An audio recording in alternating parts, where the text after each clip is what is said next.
අද තිමිරිගස්සාවේ ජනතාව පාරට ඇවිත් තිබෙනවා. ඕගොල්ලෝ දන්නවා මේ වෙන විට වසන්ත මුදලිගේට නිදහස ලැබිලා තියෙනවා. ඔහු අප පිට විවිධ නඩු වලින් හිටපු නඩු වලින් අප ලැබිලා වසන්ත මුදලිගේ අද දින එළියට ඇවිල්ලා තියෙනවා. හැබැයි ප්‍රශ්නය මොකද්ද? ප්‍රශ්නය ත්‍රස්තවාදයේ වැළැක්වීමේ පනත. මේ අත්නෝමතික මානවවාදී නොවන නීති ප්‍රකාරව මේ රටේ මිනිස්සු වසන්ත මුදලිගේ වගේම තවත් මිනිස්සු රාශියක් අදටත් රක්ෂිත බන්ධනාගාරයේ සිටිනවා. අද මේ අරගලකරුවන් පාරට ඇවිල්ලා ඉල්ලන්නේ මොකක්ද? වසන්ත වගේම මේ වෙන අය කෙනෙකුට ඔබට මට තව කාට හරි ඔබේ ඥාතියෙකුට නැවත PTA එක යටතේ නොයන්න පසුබිම. ඒක තමයි දැන් ගොඩක් අය අපි දන්නවා. අපි මේ දැන් PTA එක දැන් වසන්ත ඉවර වුණාම වසන්ත එළියට ආපුවම ගොඩක් කට්ටිය PTA එක ගැන කටවහ ගනීද? හැබැයි කටවහ ගත්තයි කියලා වසන්ත මුදලිගේට අත්වෙච්ච ඉරණම ඔබට අත්වීම වළක්වන්නේ කෙසේද? මේක තමයි අද මේ රටේ තිමිරිගස්සයාවේ ජනතාව එදා කාලේ ඉඳන් අපි දන්නවා මේ අරගලයේ ආරම්භයේ සිට මාර්තු වල ඉඳන් මෙම ස්ථානයේ මේ ආකාරයෙන් සාමකාමීව විරෝධතා කරන්නේ සතිපතා දිනපතා මේ විරෝධතා සිදු කරන්නේ ඇයි කියන එක තේරුම් ගන්න.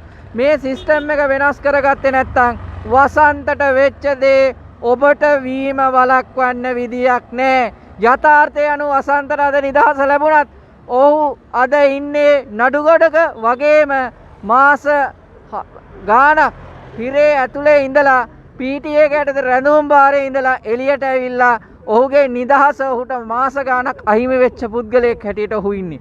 ඒ අහිමි වෙච්ච කාලය ඔහුට තරුණයෙක් හැටියට ආයෙ ලැබෙන්නේ නැහැ. කවුරුත් ඔරලෝසුව ආපස්සට කරකවලා දෙන්නේ නැහැ. ඒ හින්දා අපි තේරුම් ගන්න ඕනේ PTA කියන මේ ත්‍රස්තවාදයේ වැළැක්වීමේ පනත කියන ප්‍රශ්නේ අපි දැන්වත් ඉවරයක් කරලා දාන්න ඕනේ. ඒක මානවවාදී නීතියක් යටතට ගේන්න ඕනේ. ඒකේ කිසිම මානවවාදීත්වයක් ඒ PTA එකේ තිබුණේ නැහැ. ඒ හින්දා තමයි ඒක පොලිසිය දිගින් දිගටම අවභාවිතා කරන්නේ. අපි දන්නවා දැන් මේ විදිහට මේ වෙනකොට දන්නවා මේ රටේ අධිකරණය පවා පිළි අරගෙන තියෙනවා PTA එක ත්‍රස්තවාදයේ වැළැක්වීමේ පනත පොලිසිය විසින් අවභාවිතා කරනවායි කියන එක. එහෙමනම් අපි මහජන අදහස් වලට යොමු වෙන්න අවශ්‍යයි. විශේෂයෙන්ම අපි PTA එක සම්බන්ධයෙන් would you like to yeah අපි මහජන අදහස් වලට යමු. මොකද අපි ප්‍රශ්න කරන්න ඕනේ ඔබ සතුටුයිද වසන්තාව එකට? ඔබ සතුටුයිද නැවත වසන්ත ඇතුළට ගියොත් මොකද කරන්නේ? තව කෙනෙක් ගියොත් මොකද කරන්නේ? ඒකට මොකද්ද ඔබ ගාව තියෙන ප්‍රතිකර්මය? ඉතින් අපි මහජන අදහස් වලට යොමු වෙමු. The information we share at places like this, the narrative against the government, I mean what the government is not doing and all the wrong things they are doing is not highlighted. You know, because if you want to switch. No, because the government, the main media, I'm saying I think about 85% of the media time is devoted promoting government agenda. So it's very difficult. So you actually it's difficult for a voter also to choose sometimes, because all they hear is this, right? If you buy the Sunday Observer, if you buy the Daily News, you hear that everything is okay in the country. You hear that IMF money is coming anytime soon, right? You feel that you hear that elections is a bad thing. My gosh, you should not have elections, right? Actually, in our print media, ever since Ranil Wickremesinghe became president, even the Sunday Times is owned by the Vijayawardena family, which was supposed to be impartial, is now also to a large extent towing the government line. So who do you have as independent media? Yeah, we switched the conversation to media. You might want to start again, but we're talking about independence, about Vasanta. Yeah. So now I have a question to you. Okay, tell me. The question is, do you believe that this issue will be resolved? The people are rising up against the PTA. Yes. Do you think the issue is now resolved? No, not at all. Not at all. In fact, I think if we come to the conclusion that this matter is resolved and stop our efforts to try and get this draconian PTA law removed and repealed, I think we are no better than the people who joined our protests and the moment petrol, they got ration petrol, they left. I don't think we are any better than those people. So, we must use this as a springboard, as a stepping stone, as a stepping stone to talk about all the voiceless, nameless people in prison under the PTA. There are so many people. I am also guilty, right? There have been so many people who are held on the PTA, we didn't even care, right? The reason we know Vasanta's name is because he's from the south, because we can identify with his struggle. There are so many people, Tamil, who are in prison and because of the PTA. There are so many Muslim people who are in prison due to the PTA. PTA means without charge. Without charges Without any- for 10 years. That's what it means. Right? Yeah. This is a draconian law. This has to be removed. To all those people who said, let Vasanta rot in prison. He's a leader of the IUSF. IUSF is involved in ragging people. IUSF fellows are always coming out and protesting and causing traffic in Colombo. My answer to them is, if they are responsible for ragging, and they might be, charge them under the law. Being responsible for ragging does not make Vasanta a terrorist. So there are applicable laws in the country to all those Ranil Rajapaksa supporters who are trying to justify what Ranil is doing by saying, no, they are not studying. You know, he's 27 years or 7 years old. It's 7 years he's been in university. What about Ranil? 45 years he's in parliament. 47 years he's in parliament. What about him? What has he done? What has he done? So please, understand the situation. Vasanta Mudalige is doing what most people in Colombo refuse to do, to step out and talk about the problems of the countrymen. He was doing it. So the least you can do is support him. Even if you do not have time, if your company doesn't allow, some people say the company doesn't allow, our company policy doesn't allow, so we can't come out and protest. No, I don't want to get involved. Right? If you don't want to do any of that, fine. But don't ridicule the efforts of someone like Vasanta, who leads the IUSF, because they are fighting on behalf of so many people. Right? You got your Russian fuel, you got your gas, you're okay. Right? Of course, now after you got your monthly salary, your January salary, you must be rethinking. You must be rethinking about your support towards this government. Anyway, paying taxes, that's also fine. That's also fine. But if the tax money that you pay is being used to support corrupt activities of the government, it's not okay.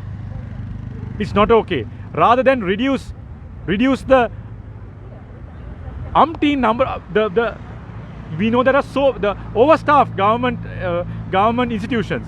Rather than reducing that, rather than restructuring that, what do?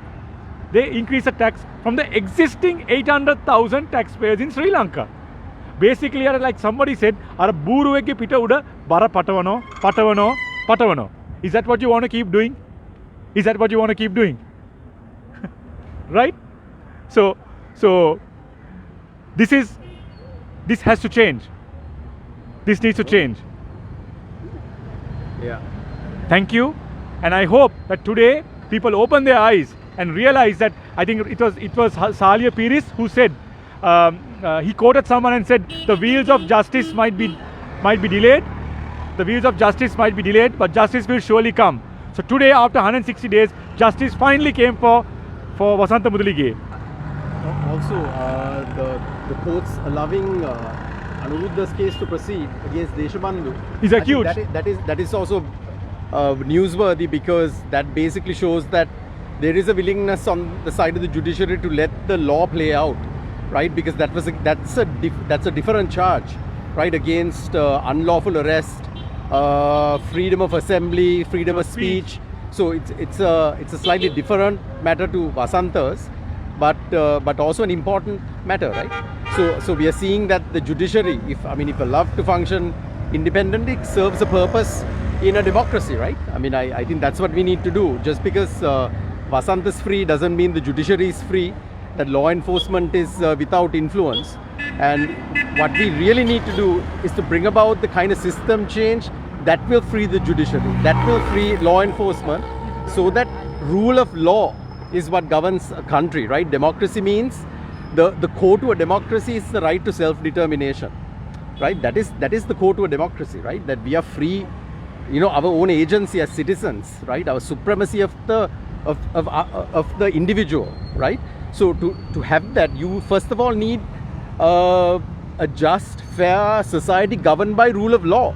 So without the rule of law, none of this fight, none of this struggle is going to be able to get set, right?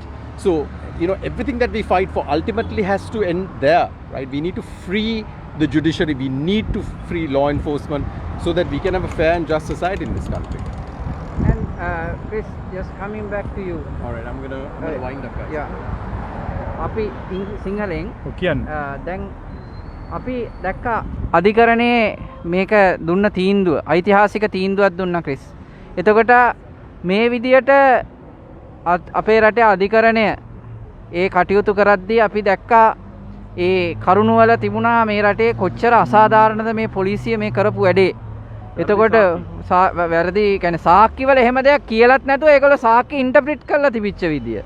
ඇතැම් විට අනවශ්‍ය දේවලුත් කියලා තිබුණා සාක්කි වල. එතකොට මේ අයට මේ විදියට මේ රටේ පොලිසිය විමර්ශනයක් කියන්නේ පුද්ගලයෙක්ට සාධාරණ ලෙස සිදුවෙන්න ඕන දෙයක්. එතකොට මේ පුද්ගලයාව මේ විදියට පීඩාවටපත් නොකර සිදුවෙන්න ඕන දෙයක්. අඩුම තරමේ මේ සිදුවීම් දාමෙන්වත් ඔබ හිතනවාද මේ අධික කියන්නේ පොලිසියේ හැසිරීම් රටාව වෙනස් වෙයි කියලා? මට හිතෙනවා චිරන්ත පොලිසිය දැන් කල්පනා කරයි. දැන් දෙපාරක් කල්පනා කරයි කියලා මට හිතෙනවා. ඉස්සරහට මොනවයි දෙයක් කරන්න ඉස්සෙල්ලා ඒකට හේතුව මම කියන්නම්.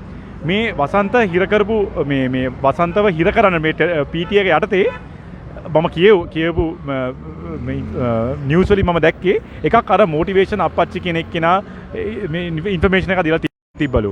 ඊට අමතරව මම කියුවා මේ OIC කෙනෙක් මං හිතන්නේ පොලිස් නිලධාරී පොලිස් කොස්තාපල් වල කොස්තාපල් වරයන් සහ මං හිතන්නේ කොහොමරි පොලිසියේ දෙතුන් දෙනෙක්. හරි ඒ කියන්නේ මේ මුලින් කියපු ප්‍රකාශයට පරස්පර ප්‍රකාශ. ඔව්.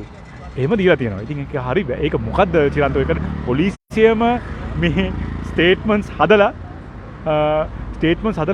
අපිට අමතක වෙච්ච නමක් තියෙන දේශබන්දු තෙන්නකෝන්. මොටිවේෂන් අප්පච්චි ඔය බස් කැමුණුගේ නම් වලින් වැහිලා ගිය නමක් තමයි දේශබන්දු තෙන්නකෝන් අත්තරම මතක ලෙස PTA එක යටතේ කටයුතු කිරීම සම්බන්ධයෙන්. ඉතින් ඒක හරහා මං හිතනවා මේගොල්ලෝ වෙන ගේම් එකක් එතන යනවාද කියන සැකේ එතන. ඔබ හිතන්නේ මොකක්ද? ඔබ හිතන්නේ මොකක්ද? අපි ඇත්තට චිරන්ත ටිකයි දන්නේ. අපි ඇත්තට මෙතන මොකද්ද වෙන්නේ කියලා අපිත් හරියට දන්නේ නැහැ. එකම දෙයක් අපිට එක දෙයයි අපිට නිශ්චිතව කියන්න පුළුවන්. නීතිය පොඩි මිනිස්සුන්ට එක විදිහට යන්නේ නීතිය, ලොකු මිනිස්සුන්ට එක විදිහකට යන්නේ නීතිය. අර වසන්ත කරන්නාකොට ඒගොල්ලොන් සලකපු විදියයි මේ වසන්ත මුදලිගේ සලකපු විදියයි අතර පරස්පර වෙනස. ඒ කියන්නේ ඇටර්නි ජෙනරල්නේ මේ ඕකට මේ හේතු දෙන්නේ PTA ඒගොල්ලොන් හැසිරුණු විදිය බලනකොට අපිට හිතෙනවා මේ මොකද්ද නීතිය මේ රටේ. ඉතින් ඇත්තට හරි කනගාටුයි. ඉතින් සල්ලි තියෙනවා නම් බලය තියෙනවා නම් එක නීතියක්. දැන් අද වෙනතුරු මොකද්ද වෙලා තියෙන්නේ ගෝඨාභය යටතේ ගෝඨාභය පැනලා යනකොට ජනාධිපතිව පැනලා යනකොට මිලියන් 10කට අධික මුදලක් හම්බුණා ජනාධිපති මන්දිරේ. මොකද්ද වෙලා තියෙන්නේ ඒකට? අර ජනාධිපති මන්දිරේ පැපොල් කෑල්ල හොරකම් කරපු, බීම එකක් හොරකම් කරපු, බීම එකක් බීපු අර අරගලයට සම්බන්ධ ළමයි ඔන්න පත්තරවල පින්තූරු දාලා මේ අරෙස් කරලා කැඳවුම් කළා. මොකද්ද අද වෙනතුරු ගෝඨාභය ජනාධිපතිගෙන් මොකද්ද ස්ටේට්මන්ට් එකක් අතරන් තියෙනවද? ඒ සල්ලි ගැන ඒ කාගේ සල්ලිද? මිලියන 10කට වඩා. ඉතින් මේකනේ චිරන්ත තත්ත්වය. මේක නිසානේ අපි මෙතන එළියේ ඉන්නේ. මේ සිස්ටම් එක චේන්ජ් වෙන්න ඕනේ. හරිද? ඒ බලය තියෙන මිනිහාට අල්ලන්නේ නැහැ අපි. බලය නැති මිනිහා දුප්පත් මිනිහට නීති ගහනවා. මේ බිලියන ගණන් වංචා කරන සීනි බදු වංචාවෙන් බිලියන ගණන් වංචා කරපු පිරමිඩ් විල්මා ආයතනයේ කට්ටියට ඒක තමයි ප්‍රධාන ආයතනය. තව ආයතන 3-4ක් තියෙනවා. කිසිම ක්‍රියාවක් නැහැ. ඒ බදු සහනය දුන්න ගෝඨාභය රාජපක්ෂ ජනාධිපතිතුමා ඒ බදු සහනය දුන්න අර සත 25ට හරි 50ට බදු අඩු කරපු අර දවස් කීපයකට ඔය ව්‍යාපාරික ටික දෙනෙක්ට ඔය සිමෙන්ති මේ ඔය සීනි ගේන්න ගෙනල්ලා අධික ලාභ ලබන්න කිසිම ඇක්ෂන් එකක් නැහැ. හැබැයි පොල් ගෙඩි 3ක් හොරකම් කරපු ඒ වගේ දරුවෙක්ට කන්න දෙන්න කියමු මේ කඩේකින් රුපියල් 5000 හොරකම් කරපු එකේට දෙන වද ඉතින් ඒක හරි අසාධාරණයි චිරන්ත. ඒවා වෙනුවෙන් තමයි අපි මේ කතා කරන්නේ. අපි කියන්නේ මේ සිස්ටම් එක චේන්ජ් කරන්න. හරි සිස්ටම් එකක් දැම්මොතින් ඇත්තට චිරන්ත ගෝඨාභය ජනාධිපතිතුමාත් අපිට ප්‍රශ්නයක් නැහැ. ඇයි හොර කරන්න බෑ. හරිද? ජනාධිපති මෝඩෙක් නම් එයාගේ අත්නෝමතික තීරණ ගන්නත් බෑ. ඒ සිස්ටම් එකක් තියෙනවා. එයාට නිකන් තීරණය කරන්න බෑ. අද උදේ නැගිට්ට අද මම නෙළුම් කුළුණ හදනවා. බිලියන 7ක් ගියාට කමක් නැහැ. ඒක මගේ තීරණය. ඒව කරන්න බෑ සිස්ටම් එකක් තියෙනවා නම්. ඒකයි අපි කියන්නේ. ඉතින් හරි සිස්ටම් එකක් තියෙනවා නම් මහින්ද රාජපක්ෂ හෙට ජනාධිපති වුණත් අපිට ප්‍රශ්නයක් නැහැ. විමල් වීරවංශ වුණත් අපිට ප්‍රශ්නයක් නැහැ. ඇයි සිස්ටම් එක ඇතුලේ තමයි වැඩ කරන්නේ. ඒ සිස්ටම් එක නැතුව ගෝඨාභය මහත්තයා යුද්ධ දින්නනේ අපි යාට දෙනවා. එයා කරන ඕන එකක් අපි ඕකේ. ගෝඨාභය මොකද්ද ආවේ? මොකද්ද කරේ? කරපු දේවල් වලින් එකක් කෘෂිකර්මයට පෝර ගෙන එක නැවැත්තුවා. දැක්කනේ මොකද්ද උනේ රටට? මොකද්ද කරේ? එයාට ඡන්ද දුන්න වියත්මගේ ගොඩක් කට්ටියගේ කීම අනුව බදු අඩු කරා. කවුරුත් ඉල්ලුවෙත් නැහැ. ඒ කියන්නේ ජනතාව ඉල්ලුවේ නැහැ. මොකද්ද උනේ?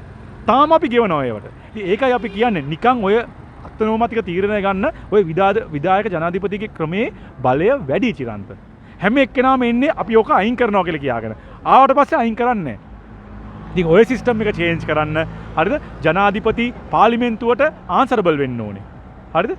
ඒ වගේ සිස්ටම් එකක් හරියට තියෙනවා නම් ඇත්තට අපිට ප්‍රශ්නයක් නෑ රනිල් ජනාධිපති වුණත්. අපිට ගෝඨාභය ජනාධිපති වුණත් කමක් නෑ. නාමල් ජනාධිපති වුණත් කමක් නෑ. හැබැයි ඒ සිස්ටම් එක හදන්න ඕනේ. ඔය හොර සිස්ටම් එකේදී මේකලොන් ඒත් එනවා නම් අපි එකම තැන කරකින්නේ. ඒකයි. කොහොම ස්තුතියි. මේ අවස්ථාවේදී ජාතික ගීය ගායනා කරනවා මේ අරගලයේ අද අවසානයේ මේ දකින්නේ ස්තිවිලිගස්සයාගේ ජනතාව සාමකාමී අරගලයේ අවසානයේ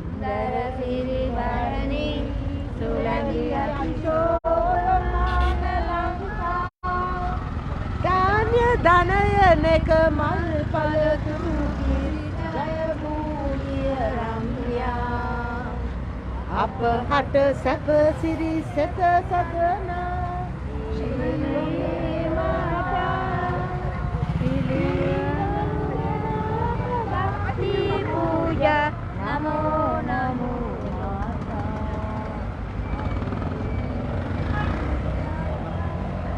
නමෝ නමෝ නමෝ නමෝ මාතා